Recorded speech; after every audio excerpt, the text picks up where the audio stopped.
Okay, moving on to the ceasefire between Thailand and Cambodia. 18 Cambodian soldiers have been released by Thailand. The men had been held as prisoners of war for about 5 months after being captured during border clashes. Their return comes just days after a new ceasefire brought an end to weeks of intense fighting along the border. Both nations have agreed to freeze troop movements and allow civilians to return to areas affected by the clashes. More in this report. Cheering crowds welcomed 18 Cambodian soldiers home on Wednesday. Their release by Thailand follows a renewed ceasefire, signaling an easing of tensions between the two Southeast Asian neighbors. The 18 soldiers are our Cambodian blood. They sacrificed their lives for our motherland and our people. So I am very happy to come here. From my heart, I have nothing else to give them but my congratulations on their release. The handover was delayed by a day over Thai concerns over alleged violations of the ceasefire, but took place after sustained Chinese diplomatic pressure to ensure the deal holds. A decades-old border dispute between the Southeast Asian countries erupted into military clashes several times this year. The latest round of fighting in December killed dozens of people and displaced more than 1 million others.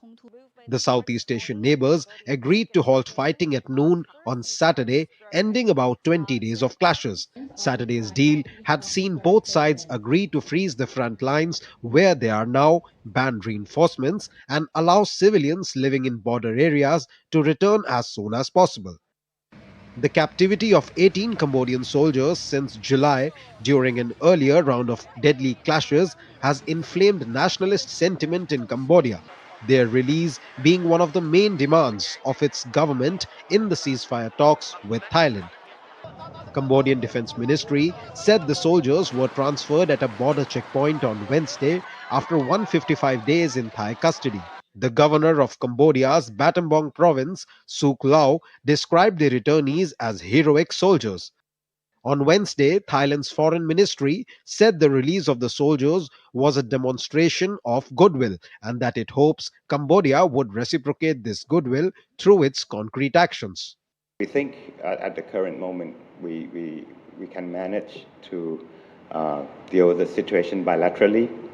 Should the need arise, Thailand and Cambodia should consult each other first and then ask. And then China said that it is ready to provide assistance if needed.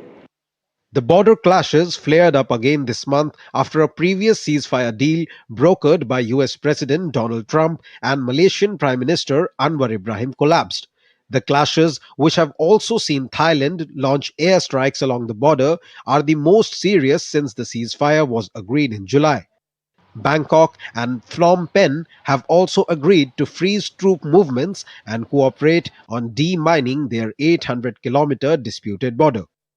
In the long term, the two sides will need to resolve their long-standing dispute over how to demarcate an 800-kilometer section of their joint border.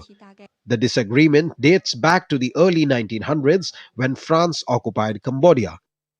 Cambodia and Thailand previously clashed over the same frontier between 2008 and 2011.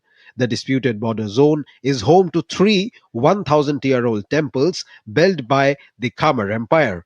The most famous of the 3, Priya Vihar, is a UNESCO World Heritage Site and the subject of a famous 1962 International Court of Justice case between Thailand and Cambodia. The ICJ ruled in Cambodia's favor in 1962 and again in 2013. Bureau Report, DD India.